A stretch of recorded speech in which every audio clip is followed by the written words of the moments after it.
ഒന്നും അറിയത്തില്ല. നിന്റെ പൈസ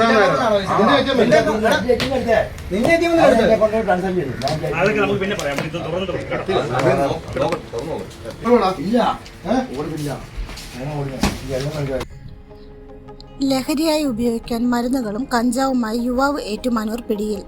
ഏറ്റുമാനൂർ എക്സൈസ് വകുപ്പിന്റെ ഓപ്പറേഷൻ തണ്ടർ, പോലീസിന്റെ ഓപ്പറേഷൻ തൂഫാൻ എന്നീ ശക്തമായ പരിശോധനകളെ തുടർന്ന് സംസ്ഥാനത്തേക്ക് മയക്കുമരുന്നിന്റെ വരവ് കുറഞ്ഞതോടെ ലഹരിക്കായി ബദൽ വഴികൾ തേടുന്ന സംഘങ്ങൾ വലയിലാവുന്നു.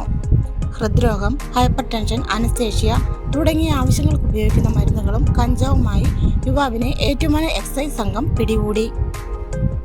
ഏറ്റുമാനൂർ തൊട്ടിപ്പറമ്പ് വീട്ടിൽ ലിബിൻ വർഗീസ് എബ്രഹാമാണ് അറസ്റ്റിലായത്.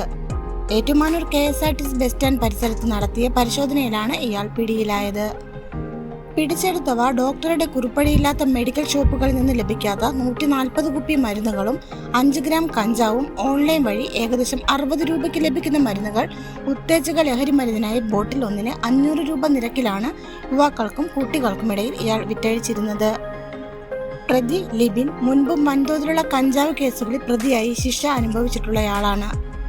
Ettumanoor range excise assistant inspector Sudarshan കെയുടെ നേതൃത്വത്തിലുള്ള സംഘമാണ് പരിശോധനയ്ക്കും അറസ്റ്റിനും നേതൃത്വം നൽകിയത്. മലബാർ മീഡിയ ന്യൂസിന് വേണ്ടി വിനീത.